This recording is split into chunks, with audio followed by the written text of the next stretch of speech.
আসসালামু আলাইকুম। আমি ডক্টর সুষমা রেজা। অনেক দিন পরে আমার পেজ থেকে আজকে লাইভে এসেছি। যদি কেউ কানেক্ট করে থাকেন, মানে আমার এই লাইভটা এখন কেউ দেখছেন এমন যদি হয়, তাহলে একটু আমাকে কমেন্টে জানাবেন যে আমাকে দেখা যাচ্ছে কিনা বা শুনতে পাচ্ছেন কিনা। সো হ্যাঁ, দেখতে পাচ্ছি কয়েকজন জয়েন করছেন। সো আমি প্রথমে একটু বলি যে আজকে লাইভে আসলে আমি কোন জিনিসটা নিয়ে কিছুটা কথা বলবো।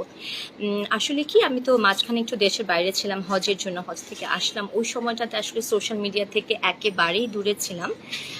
দেশে আসার পরে যেটা হলো, আমি বলবো যে অবশ্যই যেহেতু সোশ্যাল মিডিয়াতে আছি এবং সোশ্যাল মিডিয়া ইউজ করতে হয়, নিউজ পোর্টালগুলো ফলো করি, নিউজ পেপার পড়ি, আমি কয়েকটা জিনিস খুব আলাদাভাবে খেয়াল করেছি যে এই সময়টাতে অসম্ভবভাবে পারিবারিক কিছু কলহ তৈরি করছে, এবং আমি বলবো যে মানসিকভাবেও এদের অনেকে অসুস্থ হয়ে যাচ্ছে, যেগুলো আসলে কাউকে বলতে পর্যন্ত পারছে না।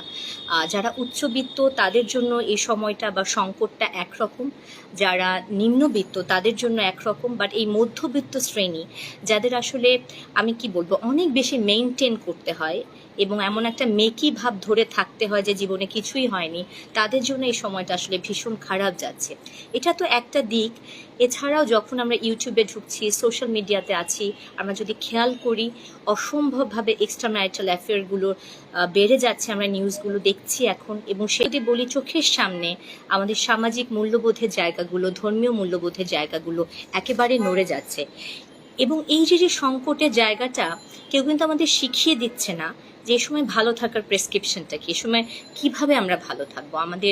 আমি আপনাদের অনেককে দেখতে পাচ্ছি, আপনারা কানেক্ট করছেন, আমাকে সালাম দিচ্ছেন, ওয়ালাইকুম আসসালাম। অনেক দিন পরে আপনাদের সাথে কথা বলছি। Thank you so much for joining. আমি আসলে একটু 15-20 মিনিট আপনাদের সাথে কথা বলতে চাই। ও যে বলছিলাম, কোনো প্রেসক্রিপশন নেই ঠিকই, কিছু জিনিস তো আমরা তাও চেষ্টা করে ফিক্স করতে পারি। হ্যাঁ।